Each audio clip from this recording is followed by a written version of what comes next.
Praise the lord.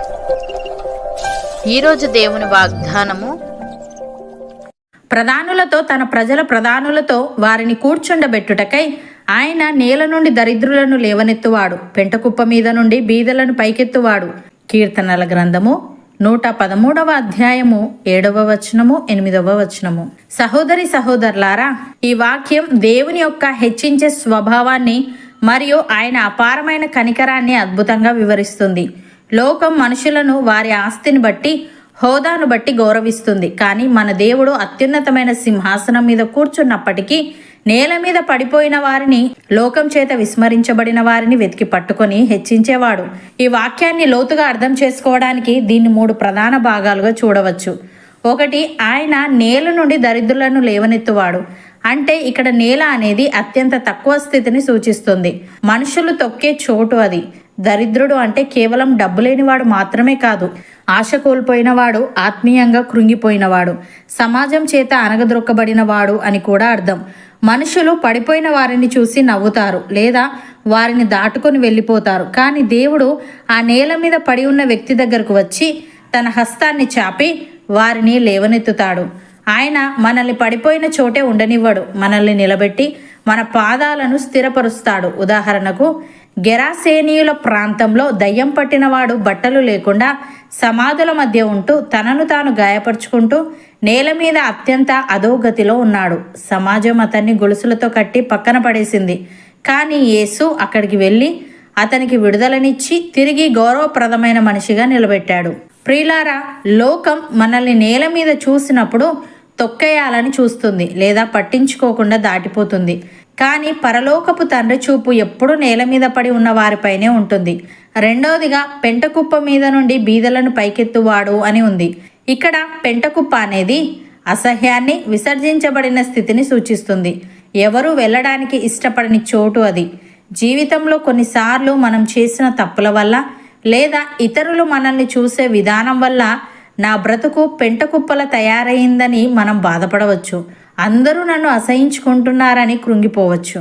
కానీ దేవుడు అలాంటి చోటు నుండి కూడా మనల్ని పైకెత్తుతాడు. ఉదాహరణకు, గొర్రెల కాపరిగా ఉన్న దావీదును ఆ గొర్రెల దొడ్డి నుండి తీసి ఇజ్రాయేలు దేశానికి రాజుగా నిలబెట్టాడు. యోబు తన ఆస్తిని, పిల్లలను, ఆరోగ్యాన్ని కోల్పోయి బూడిదలో కూర్చున్న అతన్ని మరలా పైకెత్తి అంతకు ముందు కంటే రెట్టింపు ఆశీర్వాదాలను ఇచ్చాడు. ప్రియులారా, లోకం దృష్టిలో పెంటకుప్ప అంటే విసర్జించబడినది. కానీ దేవుని దృష్టిలో అది ఒక పునరుద్ధరణ వేదిక. మన జీవితం అపజయాలతో, అవమానాలతో నిండిపోయిందని మనం కృంగిపోతున్నప్పుడు దేవుడు చేసే కార్యం అద్భుతమైనది. మూడవదిగా, ప్రధానులతో తన ప్రజల ప్రధానులతో వారిని కూర్చుండబెట్టుటకై అని ఉంది.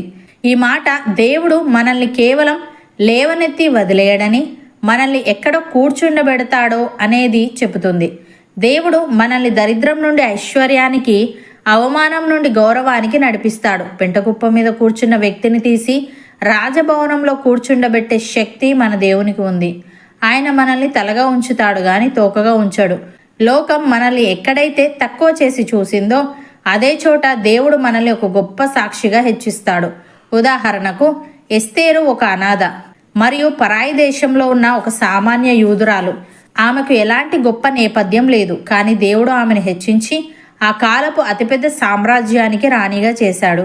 అలాగే చాలామంది మిషనరీలు లేదా దైవజనులు ఒకప్పుడు ఏమీ లేని స్థితిలో ఉండి దేవుని పనిలో నమ్మకంగా ఉన్నప్పుడు ప్రపంచ దేశాల నాయకుల ముందు, ప్రధానుల ముందు నిలబడి వాక్యాన్ని ప్రకటించే స్థాయికి హెచ్చించబడ్డారు.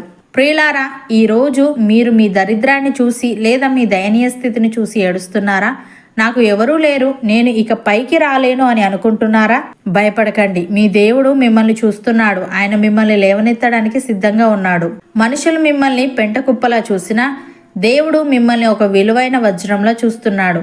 ఆయన మిమ్మల్ని హెచ్చించినప్పుడు మిమ్మల్ని విమర్శించిన వారే ఆశ్చర్యపోతారు. లోకం మిమ్మల్ని కిందికి నెట్టాలని చూసినా సర్వశక్తిమంతుడైన దేవుడు మిమ్మల్ని పైకెత్తుతున్నాడు. ధైర్యంగా ఉండండి. అవును అన్నవారు నాతో పాటు ప్రార్థనలో ఏకీభవించండి. పరిశుద్ధుడా, ప్రేమగల తండ్రి, ప్రధానులతో, నీ ప్రజల ప్రధానులతో వారిని కూర్చుండబెట్టుటకై నీవు నేల నుండి దరిద్రులను లేవనెత్తువాడవని, పెంటకుప్ప మీద నుండి బీదలను పైకెత్తువాడవని సెలవిచ్చావు. నీకు స్తుతులు. దేవా, మనుషులు పడిపోయిన వారిని చూసి నవ్వుతారు లేదా వారిని దాటుకొని వెళ్ళిపోతారు. కానీ నీవు ఆ నేల మీద పడి ఉన్న వ్యక్తి దగ్గరకు వచ్చి నీ హస్తాన్ని చాపి వారిని లేవనెత్తుతావు గనుక నీవు మమ్మల్ని పడిపోయిన చోటే ఉండనివ్వక మమ్మల్ని నిలబెట్టి మా పాదాలను స్థిరపరుస్తావు గనుక నీకు కృతజ్ఞతలు చెల్లిస్తూ మేము లోకం వైపు కాకుండా నీ వైపు చూసే వారంగా ఉండుటకు సహాయము దయచేయమని, నీవు మమ్మల్ని దరిద్రం నుండి ఐశ్వర్యానికి, అవమానం నుండి గౌరవానికి నడిపిస్తావు గనుక లోకం మమ్మల్ని ఎక్కడైతే తక్కువ చేసి చూసిందో అదే చోట నీవు మమ్మల్ని గొప్ప సాక్షిగా హెచ్చిస్తావు గనుక నీకు కృతజ్ఞతలు చెల్లిస్తూ నీవు మమ్మల్ని చూస్తున్నావని, మమ్మల్ని లేవనెత్తడానికి సిద్ధంగా ఉన్నావని నమ్మి నీ సమయం కోసం ఎదురు చూసే వారంగా ఉండుటకు కృపచూపమని, నీ అద్భుత కార్యాలు మాలో ప్రతి ఒక్కరి జీవితాల్లో నీవే జరిగించమని యేసుక్రీస్తు నామమున ప్రార్థిస్తున్నాము తండ్రి. ఆమెన్.